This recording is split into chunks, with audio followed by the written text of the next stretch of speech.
आप सभी को नमस्कार। मैं क्लियरफाई से विद्या और आज हम बात करने वाले रेड होल माइनिंग के बारे में, जिसमें हम 4 टॉपिक को क्लियर करने की कोशिश करेंगे। जिसमें हमारा पहला टॉपिक ये होगा कि आखिर माइनिंग होती क्या है और ये कितने प्रकार की होती है। साथ ही हम ये जानने की कोशिश करेंगे कि आखिर रेड होल माइनिंग क्या होती है और ये किस तरह से काम करती है। अतः साथ ही भारत में रेड होल माइनिंग में क्यों प्रतिबंध लगाया गया और ये कितनी खतरनाक है। साथ ही रेड होल माइनिंग से किस तरह से ये खतरनाक माइनिंग ने इस बार वरदान बनकर कई लोगों की जान बचाई। इस सभी टॉपिक्स पे आज हम इस वीडियो में बात करने वाले हैं, बहुत ही शॉर्ट में। और सबसे पहले हम बात करेंगे कि आखिर माइनिंग होती क्या है और ये कितने प्रकार की होती है और किस तरह से काम करती है। माइनिंग को हिंदी में खनन भी कहा जाता है और खुदाई करके अयस्क और खनिज पदार्थों को निकालने वाले स्थान को खदान या खान या माइन कहा जाता है। यदि धरती पर ऊपर से खुदाई की जाए तो उस उत्खनन को क्वारिंग भी कहते हैं, और वही भूमि के अंदर या भूगर्भ में खनिज प्राप्त किया जाए तो उस कार्य या प्रक्रिया को खनन या माइनिंग कहा जाता है। तथा ये माइनिंग का कार्य प्राचीन समय से ही पूरे विश्व में होता आ रहा है और ये माइनिंग का कार्य बहुत ही बड़े स्तर पर होता आ रहा है। लेकिन प्राचीन समय में इतनी ज्यादा खनिज तत्वों और धातुओं की आवश्यकता नहीं हुआ करती थी और खपत नहीं हुआ करती थी, तो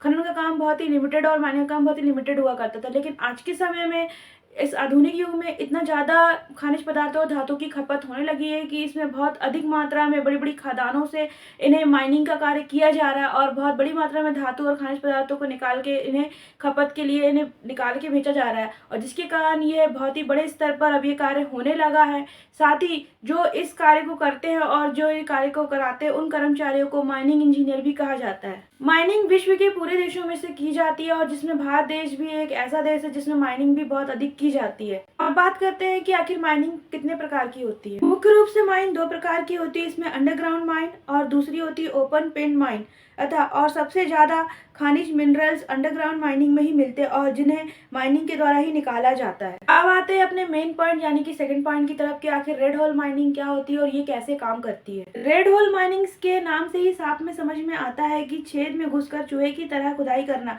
और इसे रेड होल माइनिंग से पतले से छेद में पहाड़ के किनारे से खुदाई की शुरुआत की जाती है और जिसमें पोल या पाइप बनाकर धीरे धीरे छोटी हैंड ड्रिलिंग मशीन से ड्रिल किया जाता है और इसे फिर हाथ से मलबे को बाहर निकाला जाता है और जिसे हम रेड होल माइनिंग भी कहते हैं। अब बात करते हैं कि आखिर रेड होल माइनिंग काम कैसे करती है। रेड होल माइनिंग का इस्तेमाल हमेशा बहुत ही लंबी और सक्रिय खदानों से गोला निकालने के लिए किया जाता है, जो कि इस कला में बहुत ही माहिर होते हैं और बहुत ही खतरनाक कला होती है और जिसमें एक चूक भी इंसान की जान ले सकती है। इस रेड होल माइनिंग में 3 से 4 फीट का एक बहुत ही सकरा छोटा सा गड्ढा होता है, जो कि एक व्यक्ति के अंदर उतरने और कोयले को निकालने के लिए पर्याप्त बड़ा होता है, और इस गड्ढे के लिए बनाने के लिए गैती, फड़वा और हथौड़े जैसे उपकरणों का उपयोग किया जाता है। इस तरह की रेड होल माइनिंग ज्यादातर पहाड़ी इलाकों और पहाड़ी क्षेत्रों में की जाती है। अतः भारत में तो इस पर रोक लगा दी गई है, फिर भी उत्तरी क्षेत्रों में जो पहाड़ी इलाके होते हैं उस पर आज भी ये माइनिंग का कार्य चोरी से जारी है और भूमाफिया इसे बहुत बड़े स्तर पे कराते हैं,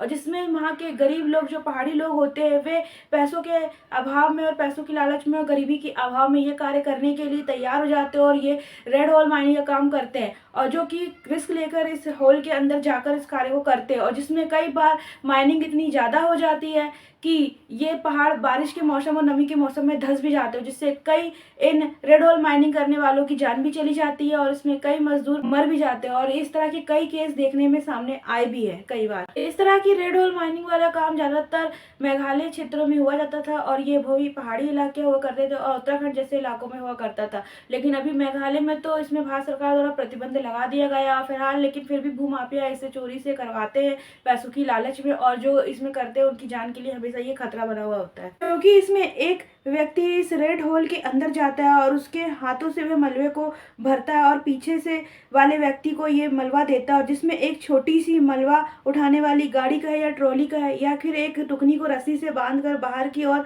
ऊपर की ओर निकाला जाता है, और ये काम बहुत ही जोखिम भरा होता है और जिसमें एक चूक रेड होल के अंदर गए फंसे हुए व्यक्ति के लिए जानलेवा भी बन सकती है, और इसे रेड होल माइनिंग को ही जीरो माइनिंग भी कहा जाता है। लेकिन इसे भारत में सरकार ने अभी रेड होल माइनिंग पर प्रतिबंध लगा दिया है। अब बात करते हैं कि आखिर भारत सरकार ने इस रेड होल माइनिंग में प्रतिबंध क्यों लगाया और ये कितनी खतरनाक है। रेड होल माइनिंग पे भारत सरकार द्वारा प्रतिबंध लगाने का मेन कारण ये होता है कि रेड होल माइनिंग बहुत ही खतरनाक और जानलेवा होती है, क्योंकि यह रेड होल माइनिंग के लिए बनाई जाने वाली सुरंगें बहुत ही अंदर तक और बहुत ही गहरी और सक्रिय होती है, और क्योंकि ये सुरंगें जिन लोगों के द्वारा बनाई जाती है उनकी भी इनमें फंसने की संभावना बहुत अधिक बनी रहती है, और इन हाथों से बनाई गई रेड हॉल सुरंगें अक्सर दुर्घटना के कारण बनती है, जिसमें ज़्यादातर बारिश के मौसम में और हमेशा नमी वाले मौसम में हमेशा इन पहाड़ी इलाकों में भूस्खलन, फ्लड और भूमि धंसने और पहाड़ों के धंसने और लैंडस्लाइड जैसी दुर्घटनाएं हमेशा देखने को मिलती है और सामने आती है, और जिनका मेन कारण अधिकतर कहीं ना कहीं ये